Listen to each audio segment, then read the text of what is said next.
So as a result, we've just learned to kind of morph with wherever we are. So when we're among boomers, we are like boomers. We know how to talk to you. We know how to behave correctly. We know how to, so that it doesn't ruffle any kind of like feathers, right? When we're with millennials, we totally know how to talk like them and be like them and text with them and, we can be like them. The challenge with that has been that sometimes the boomers don't even really realize we're there. Because although we may appear like you, we actually aren't. As I've been illustrating, our mindset's very different. But a lot of times, either you don't know that we're even among you, like you don't even see the difference. Again, dominant culture. You just assume, dominant cultures always assume everybody thinks like them. You can see the difference in your millennial kids. If you get that there's a difference there, but we're so close right behind you. You don't always see that. And so again, what that contributes to is a feeling of being overlooked. Do you understand? Not recognized, not noticed. A lot of times I talk to pastors and leaders and I say, well, this age bracket, early 30s to mid 40s, how many of you, or I'll say, how many of you have Gen Xers in their church? And they'll say, oh yeah, we have a bunch of Gen Xers. I'll say, really, how old are they? Oh, they're like 27, 28. I'm like, not Gen X. Those are old millennials. Millennials are like already 30, 31, going to be 32 this year. Actually are 32 this year, the oldest side of the millennials. So a lot of churches, the dynamic is they have young families, people with young kids. They've got the older ones, but there's this weird gap of that little 15-year group of this sort of mid-30s or early 30s to mid-40s. But until they get that pointed out, a lot of times they haven't even realized it.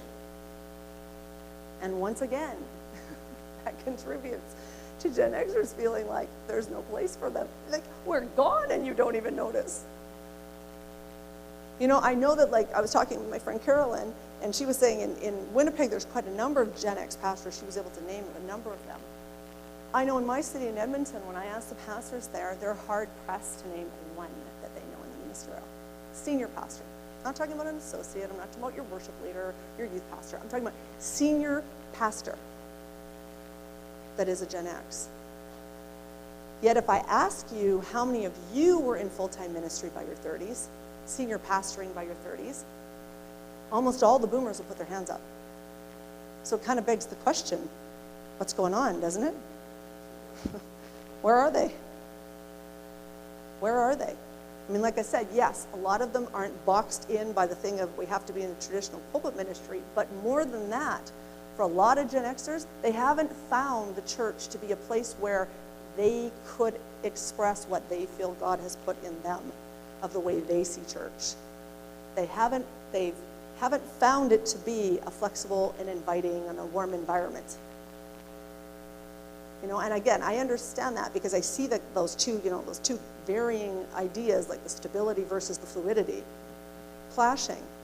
But what the experience of a lot of Gen Xers has been, including myself, is we're very zealous for God. Many of us, that were brought up in church and stuff, or got saved I got saved when I was 14, lived my whole young life in church. And I mean, my heart was just to serve. My heart was, I was like, I'm for the vision, I'm going to serve. And we were there serving. But we were also longing for relationship. Because that is a key component of who we are as a generation. We are a relational generation. Relationship means way more to us than structure, than function, or even than success. It doesn't. Actually, when you, it's interesting, I just read a study. They've been doing these longitudinal studies on Gen Xers, and there was a study that came out of McGill, 20-year study of Gen Xers in the workplace. And one of the things they said is we have the lowest need for recognition and the lowest need for, success is like one of our lowest measures. It's what we're least interested in, actually, strangely enough. We're not success goal-oriented driven. For us, success is the relationships are in order. In my family, in my friendships, in my church, it's like relationships. I'm connected. That's why you'll see, with Gen X, the whole leadership models that have to do with teamwork teams. The idea of working as a team, not just as one solo guy and he's got the vision and everybody else is serving, but the idea that, no, we're working together. It doesn't say we obviate the need for spiritual authority structure in the church. Of course not. That is a godly structure. But it's a mindset that says, I'd rather see it done as a team than just me and everybody supporting me. Many people say to me, oh, I want to support you, Stephanie. I'm like, don't support me, walk with me. I don't want you to support my vision. I want you to listen to God. I listen to God. If we're hearing the same thing, let's link arms, let's go. It's not about coming to support me. I don't want your loyalty. It doesn't belong to me. See, and that's that thing again about the king. The king. Like, I don't want you looking at me. I want us all looking there. And so, as a generation, like as we try to walk as a generation, and we didn't understand this, okay? Like a lot of us, like I'm in my 40s. A lot of us are in our we're in our 30s and 40s now. So we're a little bit more self-aware than we were in our teens and 20s. So when we were in our teens and 20s and we're just zealous and we're just like, we're going to serve and we're going to walk and it's going to be great and we were longing for this relationship and we were looking for spiritual fathers and mothers. When they've been talking a lot in this conference about an orphan spirit and that. We're also the first, you got to realize, we're the first generation of psychoanalysis. We're the first, think about it. All the self-help books started coming out when? In the late 70s and early 80s. Okay? We grew up with that. We grow up very self-aware, quite introspective. Like we're very aware of what we're feeling, very aware of what we are, where our failings, we're very aware of our weaknesses. And brutally honest about it. Like I think for a lot of boomers, you'd find it shocking the things Gen Xers will talk about the first time they meet. Like you talk to somebody and they'll go heart to heart and they'll start telling you, you'll know stuff about them that some of your friends don't know that have known you for 5 years. Because it's just like, we're also a reality generation. And the way you can see that reflected in media is the whole rise of reality television. Starting with Survivor and stuff. No, reality television has become totally unreal, i.e. Jersey Shore. Right? But when it started, the idea of Survivor, stuff like this was people wanted what was real. Our generation wanted what was real. Like, spare me all the hype. I just want what's real. I'm looking for reality. And so you're looking for people to be real, for them to be transparent, for them to be vulnerable, for them to connect with you.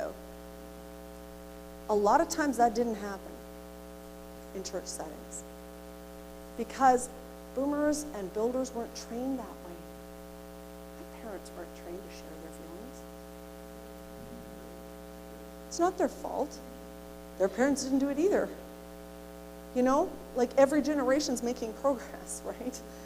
But like my parents weren't taught that way. And like trying to engage my parents in a conversation about, okay, Mom, do you want to look at why you do that? Let's talk about why you're acting that way. She just freaks out. I'm your mother. It's like, okay, never mind. End of conversation, right? We're not going to go there, you know? It's just like she literally is just not there, you know? Her brain does not go that way. And that's okay, and I have to respect that, and I have to understand that, and I don't have to try to change her. I'm not looking for her to be like me. And boomers, I think you need to understand that about the Gen X. We're not asking you to be like us. But what we are asking you, is it okay for us not to be like you?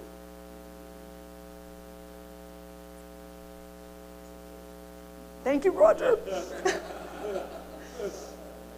Because again, that's the feeling that we've had, because what we encountered then in church in a lot of situations was we would go in, we would serve, we would walk, we would hope that that was building relationship, and that would give us an opportunity or a voice to be able to share what was on our heart. Because what we saw for the church was different. And that wasn't bad. Every generation's given a mandate. Every generation is given something to steward. And it's an advancement. But what we often met was, I'm the pastor. You're here to serve my vision. You want to do this? You're rebellious. You're this. I'm serious. Like, you would not believe how many Gen Xers have had that experience. And in extreme cases, would get like kicked out. They've served their 8 years, 10 years, 12 years of their life, faithfully served, and they're not even, I'm not talking about people being rebellious and being rude. I'm talking about people just trying to enact some kind of change. Just saying, like, come on, there's a different way to do this. And it's like you're branded. Oh, you're Jezebel. Bam. You're out of the church. Hey, honey, I was called Jezebel from the pulpit in my church, and I was on staff. And you know what? I wish I could say I'm like some freakish outlying anomaly. I'm not.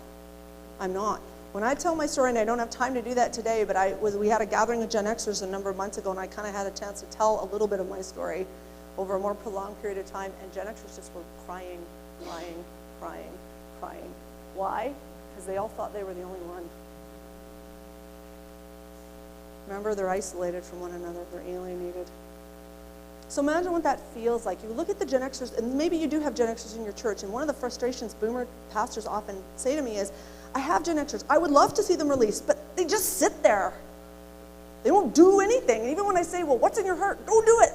They just like deer in front of headlight. They just don't move. They don't want to be engaged. In some cases, it's because they've been hurt and wounded. And they're afraid to trust again. And they've decided they don't want to break, like they want their kids to see them going to church. They want their kids to be in kids' church. So they come, they sit, but they're disengaged. They've like checked out. Then there's a whole nother branch that has left the church.